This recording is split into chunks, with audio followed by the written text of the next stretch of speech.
Reading with your kids. Hola, ni hao, konnichiwa, assalamu alaikum, shalom, mahaba, moni muli wanji, namaste, jambo, bienvenidos. Hi, my name is Jedley, and this is the Reading with Your Kids podcast, an iHeartRadio Best Kids and Family Podcast Award nominee. We are coming to you from the beautiful neighborhood of Reedville in the southwest corner of Boston, Massachusetts. Thank you so much for joining us in our mission to help families grow closer through reading. Please be sure to subscribe to the show on the iHeartRadio app, on Amazon Music, Spotify, Stitcher Radio, Apple Podcasts, wherever you find your podcasts. Our guest today is Beth Brown. She is here to celebrate her debut picture book, The Adventures of Divot and Swish.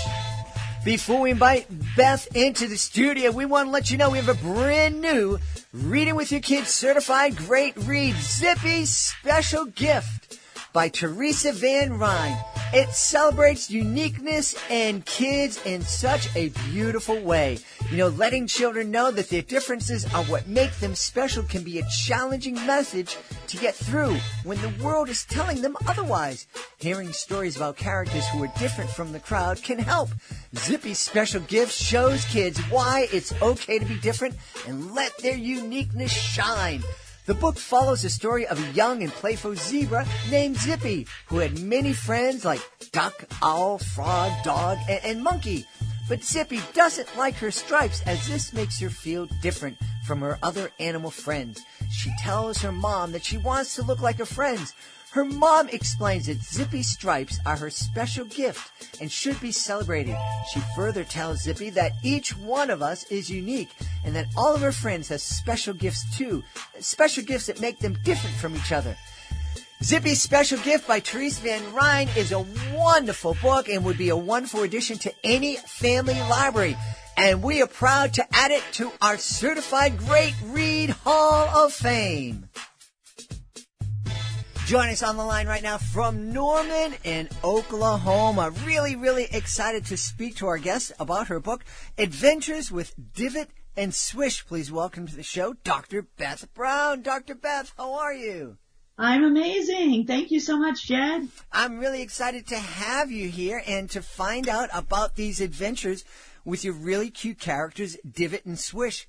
First, let's talk a little bit about Divot and Swish. They're really neat. What's the inspiration behind these characters? The inspiration behind them, Jed, is I grew up, my dad was a high school basketball coach, and so I grew up around sports, and there's stories of me being 2 years old, dribbling a basketball with both hands at midcourt, watching my dad's team practice. And so that's where Swish came from. You know, started dribbling the basketball at 2. It was probably always will be my first love, as far as a sport. And then by the time I was 8, I was following my dad around the golf course. And that's where divot came from. And so for those who aren't golfers, a divot is when you hit a good shot, typically you take a little piece of grass, out of the turf and you go put it back. But so that's where divot's a golf ball with a little grass squirt, so she gets her name from golf. Awesome. Well, I am very familiar with divot. I've actually, golfed twice in my life, and they were on the 2 best golf courses in Massachusetts. And I was asked to leave both of them because I'm not much of a golfer. There was just hacking up too much of the course, I think. We're taking too many and too big of a divot, I guess. That's exactly right. Well, this is really cool. So as I understand it, Divot and Swish travel all around the world having adventures.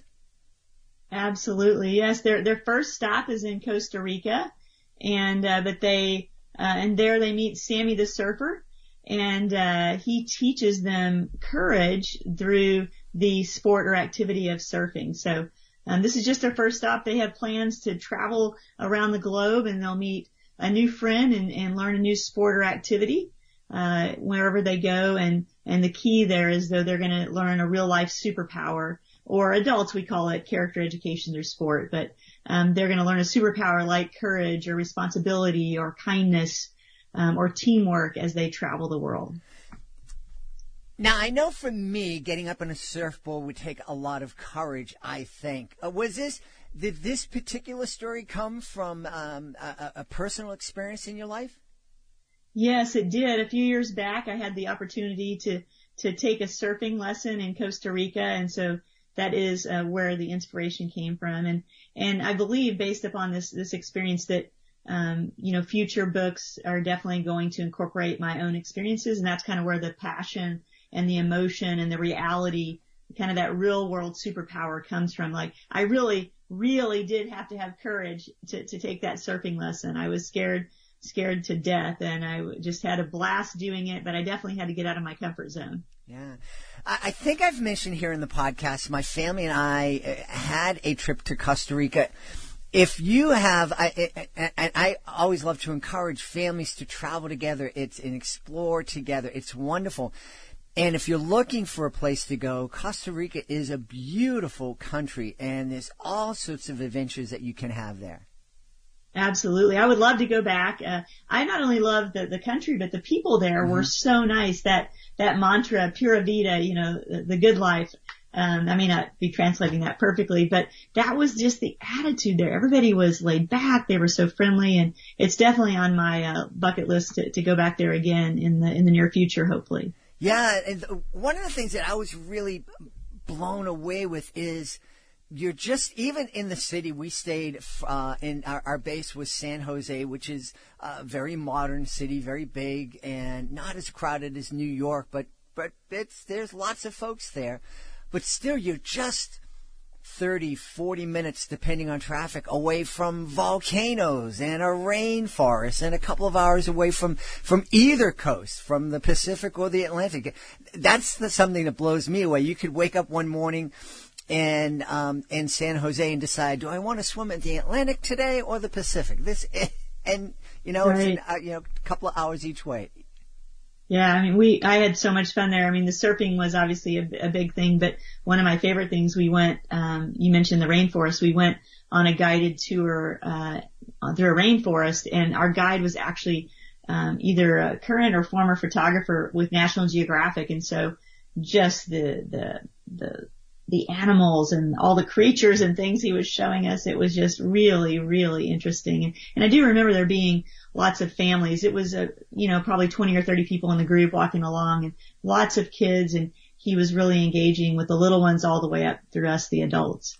I have to tell you, I was on one of those guided tours through the rainforest, and it was amazing, and it was great to have somebody there who was able to point things out to you. But there was also a part of me, the mischievous part of me, that really just wanted to, go into the bush and be off by myself and explore on my own. And I think my guide picked up on that, because at one point he came over to me and he said, hey, do you want to see something neat?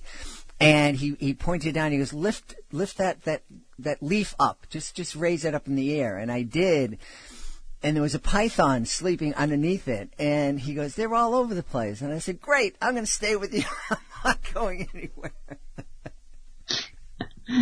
Oh, geez. So sports is absolutely a big part of your life. I know you had that connection with your dad, but it sounds like that's carried through the rest of your life. Yeah, absolutely. Just sports and physical activity. Because some of my friends were saying, well, what if our kids, they don't want to play sports? And I said, well, these books it doesn't have to be playing that sport, right? It's like just being physically active and being interested in culture, traveling the world, and learning a new superpower. So for me, yes, though, my sport fascination has continued on all the way through playing both sports at the University of Oklahoma. Well, technically I played both sports, but in actuality, I played golf. I was on a golf scholarship and sat on the bench in basketball.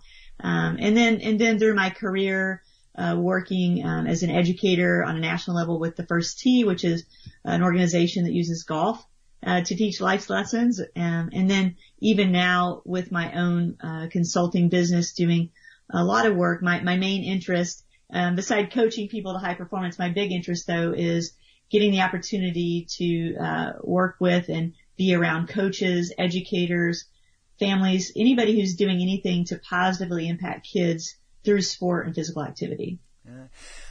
One of the things that I think I've noticed over the years, when I was growing up, we played everything.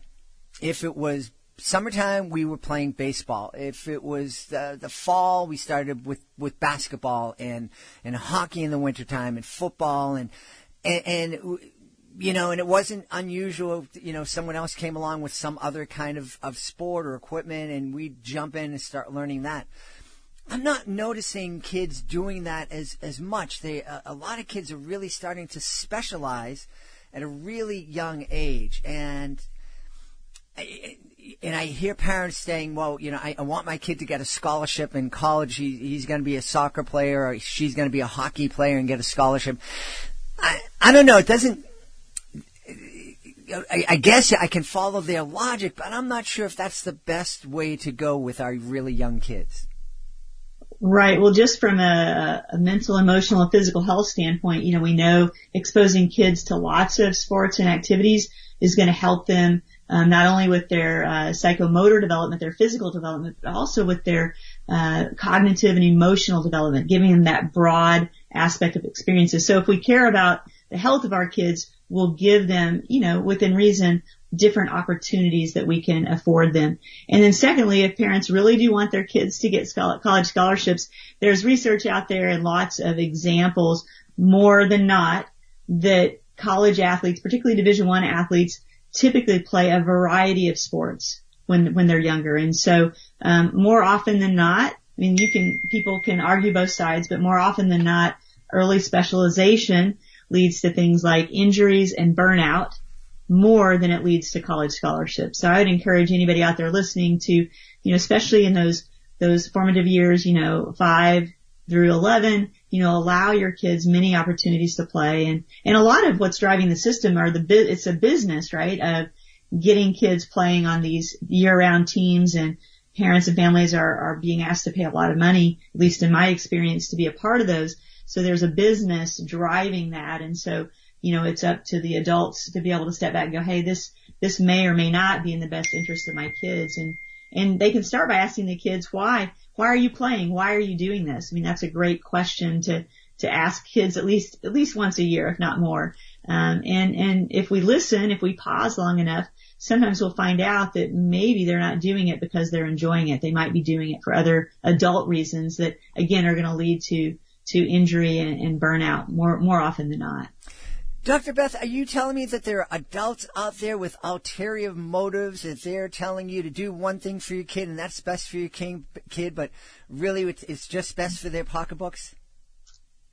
I don't think I said that exactly yet, but I think that everybody is well intentioned, and sometimes our extrinsic motivation can get the best of us. But at the end of the day, I've never met somebody who was doing stuff like that wasn't, at least in their mind, thinking they were trying to help kids.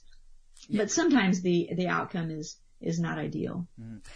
Can you talk a little bit about the benefits? Obviously, parents listening can think, oh, sure, my kids gets out and gets the exercise. That's great for their body. But you're also mentioning it really helps them develop emotionally and intellectually. Can you talk a little bit more about that connection between sports and exercise and those other forms of development? Sure. Yeah. Just from an emotional standpoint, I think, you know, and some of us are suffering from this depending on where you are and what you do with the pandemic, right? Being isolated, not getting to interact with others. And I know there's a lot of stuff going on with kids with that. So from an emotional development standpoint, kids getting to play team sports, right? Working on collaboration and being able to engage and practice communicating with others. You know, a lot of emotional development there. And then just individually, like my individual sport was golf, and this idea, you hear the phrase now, emotional IQ.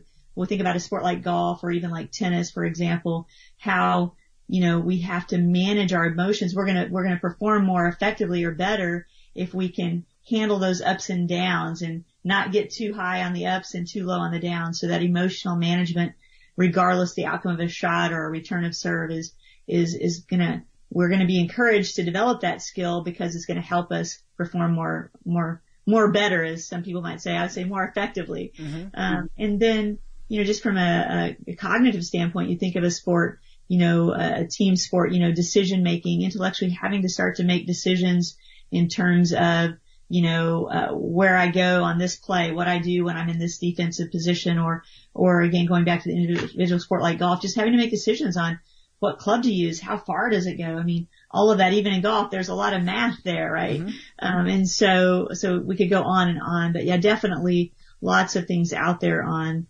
the, physical, emotional, and mental or cognitive development of kids by participating in different types of sports and physical activity. Yeah. Where else do you envision Divot and Swish traveling to, and what adventures do you think they'll be having? Oh my gosh, there's so many out there. I actually have 18 to 20 adventures laid out, but we'll see where they go next. But definitely exploring some sports and activities. I like water, right? Divot and Swish like water, so things like kayaking, more mainstream things like sports like soccer, football, maybe some skiing in the Swiss Alps.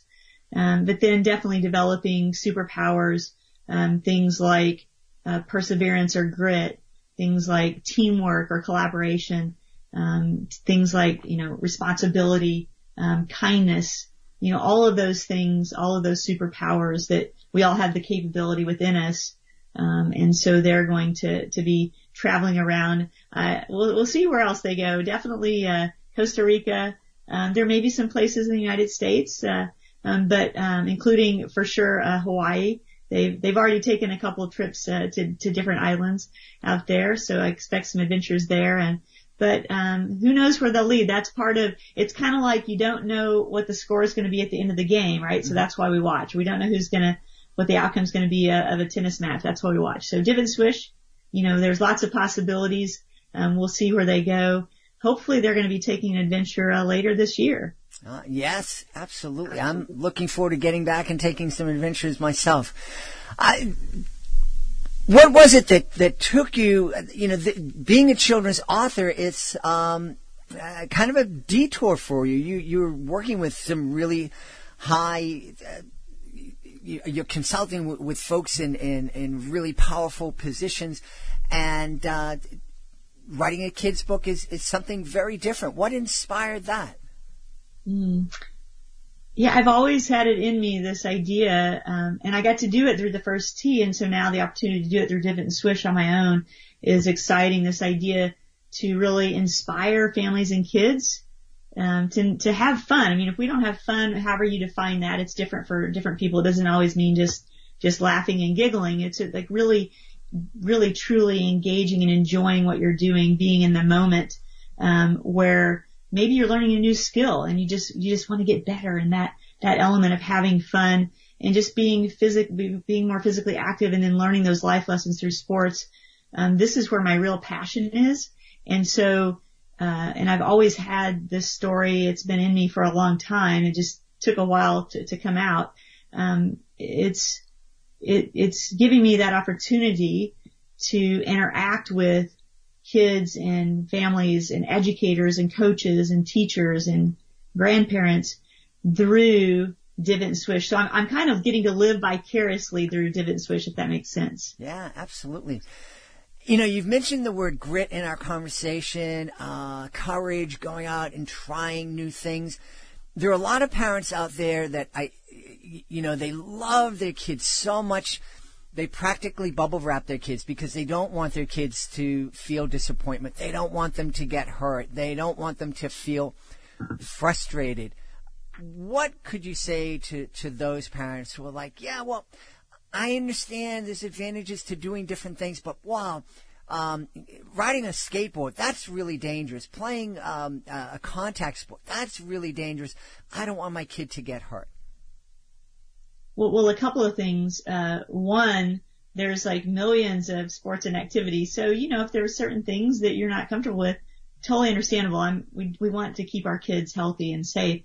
At the same time, if we didn't let our kids, can you imagine, if every time they fell when they were learning to walk, we said, oh, no, you're not doing that again, mm-hmm. right? Oh, you might hurt yourself. So, I think that's the best example. Of course, we wanted our kids to walk. We let them keep trying. So, we put the bumpers around the edge of the tables, right? So do the same things as you're encouraging them to explore and try new things. If if skateboarding is their thing and they're just like really wanting to try it, well, put a helmet on. It's kind of like putting the bumpers, around the edge of the table. Yeah. What's the reaction been so far to the first in the Divot and Swish Adventure series? Oh, wow. Well, this is really new, Jed. I mean, so I actually just physically got the books in hand. It's been just under a month now. So the initial reaction, as I was sharing with family and friends, I had a softback copy, and then now that they're getting this, is from the friends that have kids that are like in the 2-year-old range. They're like, read it again, and one of a different friend, their daughter, she's actually giving names to all the animals and marine life in the book, which, by the way, I'm working on an animal search game with my nephews. We're working that out right now.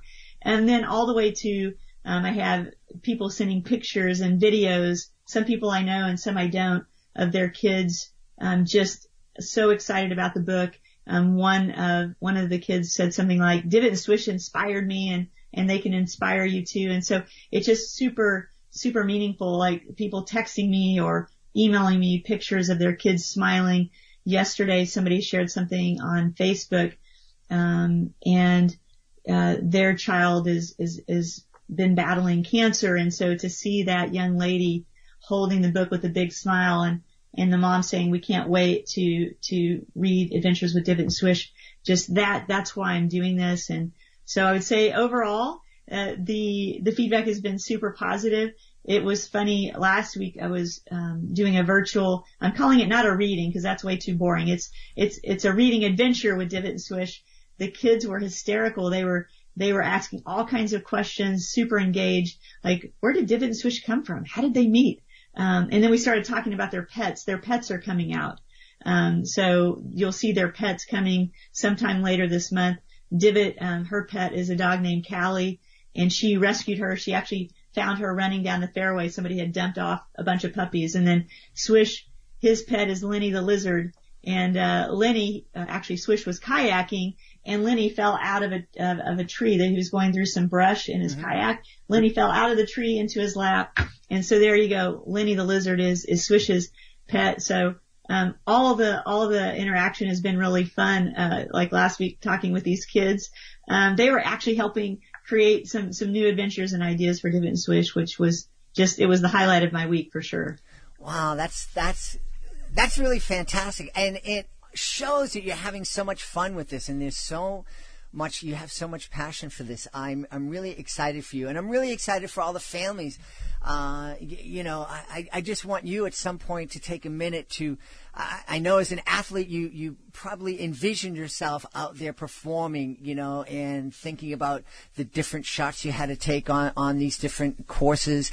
I want you to take a moment to envision the fact that there are going to be families all around the world snuggled up together on couches, reading your book, becoming inspired, growing closer because of the words that you put together for this book.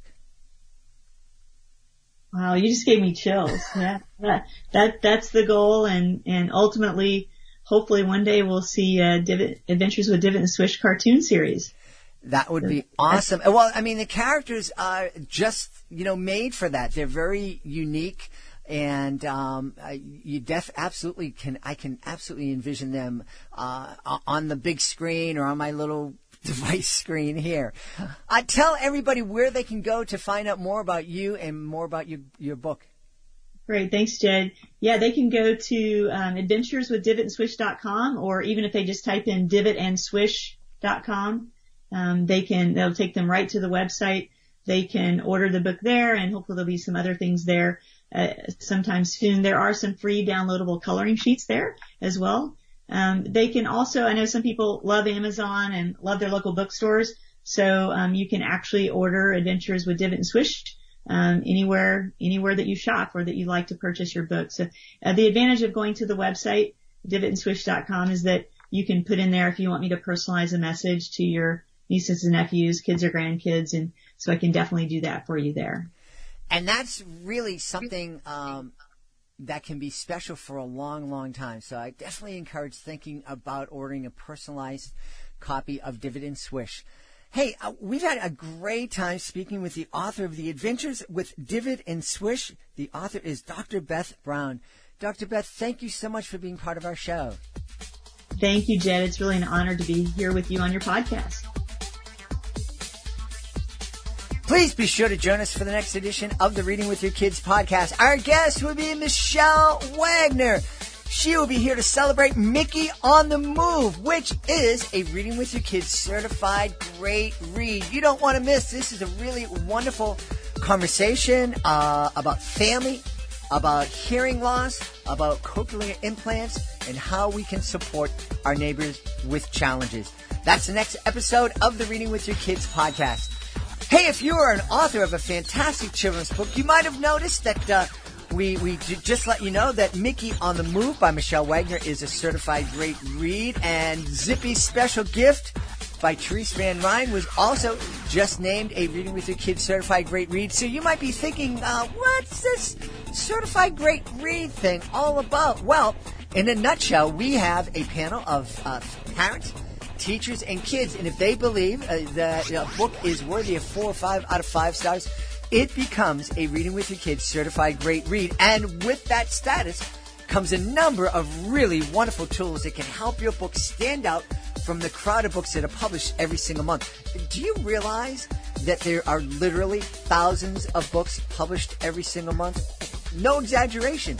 It's really hard for your book to find an audience. Well, we can help.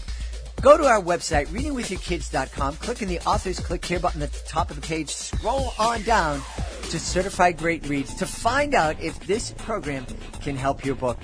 Want to thank the folks who made today's show so wonderful. Of course, want to thank our guest, Beth Brown. Be sure to check out The Adventures of Divot and Swish. Also want to thank my team, Alejandra Doherty, Fatima Khan, Hannah Pat Oboyski, Alexia Brown. I want to thank my beautiful wife for all the support she gives me. I want to thank Augie the doggy for having my back here in the studio. Most of all, I want to thank you. Thank you so much for taking the time to join us today. And as always, thank you so very much for taking the time to make the world a better place by reading with your kids. I'll be looking for you in the next edition of the Reading with Your Kids podcast.